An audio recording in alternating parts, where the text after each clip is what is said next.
Hello বন্ধুরা, কেমন আছো তোমরা সবাই? আশা করি তোমরা সবাই অনেক অনেক ভালো আছো। তো বন্ধুরা, আজকে তোমাদের জন্য নিয়ে এসেছি একটা অসাধারণ ভিডিও। আজকে আমি তোমাদেরকে দেখাবো কিভাবে তোমরা জিটিএ অফলাইনের ভিতরে মডিং ফাইল তৈরি করতে পারবা। হ্যাঁ বন্ধুরা, তোমরা কিন্তু ঠিকই শুনতে পেরেছো। আজকে কিন্তু তোমাদেরকে সম্পূর্ণ বাংলায় গাইড দিতে চলেছি। আজকে আমি তোমাদেরকে দেখাবো তোমরা কিভাবে জিটিএ অফলাইনের ভিতরে তোমরা কিভাবে মডিং ফাইল তৈরি করতে পারবা। আর একবার যদি তোমরা এই মডিং ফাইলটাকে তৈরি করে ফেলো, তারপরে কিন্তু তোমরা যে কোনো মোড কিন্তু করতে পারবা গেমের ভিতরে। তোমরা যদি তোমাদের জিটিএ 5 অফলাইনের ভিতরে যদি স্পাইডারম্যান ক্যারেক্টার বা আয়রন ম্যান ক্যারেক্টার তোমরা যদি এইসব ক্যারেক্টার যদি লাগাতে চাও, তাহলে কিন্তু তোমাদেরকে অবশ্যই কিন্তু এই মোডস ফাইলটা থাকা লাগবে। আর এই মোডস ফাইলটা কিভাবে তৈরি করতে হয় সেটাই তোমাদেরকে দেখিয়ে দিব। তো বন্ধুরা, তোমরা যদি চাও জিটিএ 5 দিয়ে তোমরাও কার্টুন ভিডিও তৈরি করতে চাও, তাহলে তোমরা আমার এই চ্যানেলটিকে ফলো করতে পারো। আজকে থেকে আমার এই চ্যানেলে আমি দেখিয়ে দেব যে তোমরা জিটিএ 5 দিয়ে কিভাবে তোমরা কার্টুন ভিডিও তৈরি করতে পারবা। তো সবকিছুই তৈরি করার আগে কিন্তু আমাদেরকে মোডস ফাইলটাকে দরকার হবে। তো আজকের ভিডিওতে আমি সেটাই দেখাবো যে কিভাবে মোডিং ফাইল তৈরি করতে হয়। তো চলো বন্ধুরা, আমরা কিন্তু অনেক বেশি কথা বলে ফেলেছি। এখন আমাদেরকে চলে যেতে হবে আমাদের কম্পিউটার স্ক্রিনে। তোমরা যারা লাইক করোনি তারা কিন্তু অবশ্যই কিন্তু লাইক কিন্তু করে দাও, কারণ এরকমের ভিডিও কিন্তু বাংলায় কেউ নিয়ে আসে নাই, আমি কিন্তু সর্বপ্রথম নিয়ে আসলাম। তো বন্ধুরা, চলো শুরু করা যাক আজকের ভিডিও। তো বন্ধুরা, দেখতে পাচ্ছ আমি চলে এসেছি কম্পিউটার স্ক্রিনে। দেখতে পাচ্ছ এটা হচ্ছে আমাদের সেই জিটিএ 5 গেমটি। তো তোমরা এইটাকে সিম্পলি এটার উপর একটা রাইট ক্লিক করে দিবা। দেখতে পাচ্ছ এটা হচ্ছে আমাদের সেই জিটিএ 5 গেমটি। তারপরে রাইট ক্লিক করার পরে এখানে দেখতে পাচ্ছ ওপেন ফাইল লোকেশন লেখা আছে, এখানে তোমরা ক্লিক করে দিবা। তো এখানে ক্লিক করে দেওয়ার সাথে সাথে কিন্তু তোমাদের যে গেমের যেই মেইন ফাইলগুলো সেখানে কিন্তু চলে আসবে। তো দেখতে পাচ্ছ আমাদের কিন্তু মেইন যে গেমের ডাইরেক্টরি সেখানে কিন্তু চলে এসেছে। তো তোমাদেরকে এখানে কি করতে হবে, এখানে তোমাদেরকে একটা ফাইল তৈরি করতে হবে প্রথমে। তো তোমরা রাইট ক্লিক করার পর এখানে দেখতে পাচ্ছ নিউ ফাইল। তো এরকম করে নতুন একটা ফাইল তোমরা এখানে ক্রিয়েট করে নিবা। আর এই ফাইলটার নাম লিখবা তোমরা মোডস। তো দেখতে পাচ্ছ আমি যেরকমভাবে লিখছি, তো তোমরাও সেরকমভাবে লিখিয়ে দিবা। আমি কিন্তু স্ক্রিনের উপরে কিন্তু আমি যেই ফাইলটার নাম লিখছি সেটা কিন্তু তোমাদেরকে লিখিয়ে দিচ্ছি, ঠিক আছে? তো এখানে যেরকম লেখা থাকবে তোমরাও সিম্পল সেরকমভাবে লিখিয়ে দিবা। তারপর এখানে তোমরা আরও একটা ফাইল ক্লিক করবা, আর নিউ ফাইল ক্লিক করে এখানে কিন্তু তোমাদেরকে আরও একটা ফাইল তৈরি করতে হবে যেটার নাম হচ্ছে আপডেট, ঠিক আছে? তো আমি যেরকমভাবে লিখছি তোমাদেরকে সেরকমভাবে কিন্তু লিখতে হবে। আর এটা কিন্তু একদমই সহজ একটা জিনিস। তো আমি কিন্তু এই দেখতে পাচ্ছ এরকম করে তোমরা আপডেট নামে একটা ফাইল তৈরি করবা। তারপরে এটার ভিতরে ঢুকে যাবা। তারপরে এখানে তোমরা আরও একটা ফাইল ক্রিয়েট করবা। দেখতে পাচ্ছ নিউ ফাইলে ক্লিক করার পরে তোমরা এখান থেকে আরও একটা ফাইল ক্লিক করে নিবা, যেটার নাম দিবা তোমরা x64, ঠিক আছে?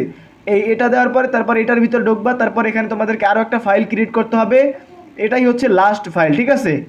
তো আমি স্ক্রিনের উপর লিখে দিচ্ছি যাতে তোমাদের লিখতে অসুবিধা না হয়, ঠিক আছে? তো তোমরা এটা গেম ডাইরেক্টরির ভিতরে লিখবা যেখানে তোমাদের গেমটি ইনস্টল করা আছে।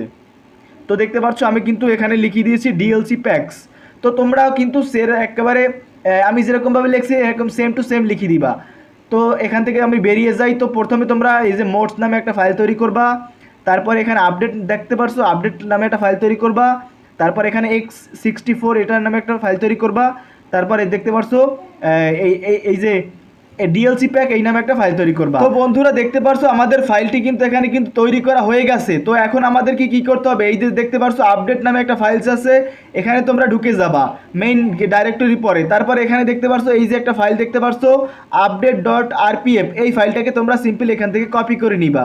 তারপরে এই যে মোডস নামে একটা ফাইল আছে এটার ভিতরে ঢুকে যাবা, আপডেটে চলে যাবা। তারপরে 64 এখানে এসে ফাইলটাকে পেস্ট করে দিবা, যেখানে আমরা এই যে মোড ফাইলটা তৈরি করেছিলাম এখানে তোমরা এটাকে পেস্ট করে দিবা। তো দেখতে পাচ্ছ এটা কিন্তু একদমই সিম্পল, একদমই সহজ। তারপরে যদি তোমাদের বুঝতে অসুবিধা হয় তাহলে তোমরা ভিডিওটাকে আবার রিপিট করে দেখো, আর নাইলে তোমরা ভিডিওটাকে সোলো করে তারপরে দেখো, ঠিক আছে? একদমই কিন্তু সহজ, আমি যেরকমভাবে দেখিয়ে দিয়েছি এরকমভাবে তোমাদেরকে মোডস ফাইলটাকে তৈরি করতে হবে।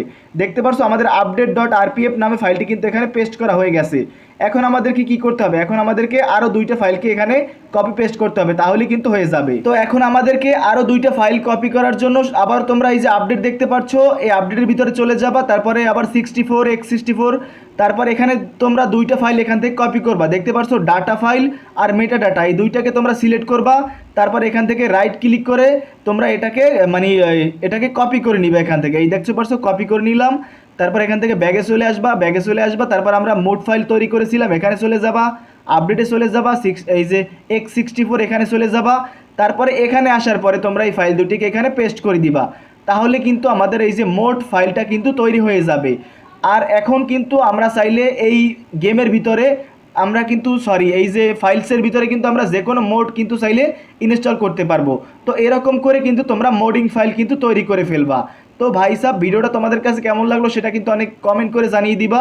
যে মোডিং ফাইল তৈরি করা কিন্তু একদমই সহজ কিন্তু। আর অনেকে করে কি, অনেকে এই যে আপডেটের যে ফাইলটা দেখতে পারছো নিচে, এটাকে কিন্তু ডাইরেক্ট কপি করে ওটার ভিতরে পেস্ট করে দেয়, কিন্তু এটার সাইজ দেখতে পারছো কত বড় একটা সাইজ। এত বড় একটা ফাইল যদি আমরা কপি করতে যাই তাহলে আমাদের অনেকখানি জায়গা কিন্তু নষ্ট হয়ে যাবে। তো এর চেয়ে ভালো আমরা ডাইরেক্ট এরকম করে কিন্তু মোডিং ফাইল কিন্তু তৈরি করা শিখে গেলাম। তো বন্ধুরা, তোমরা সবাই লাইক করে দিও এরকম ভিডিও দেখার জন্য।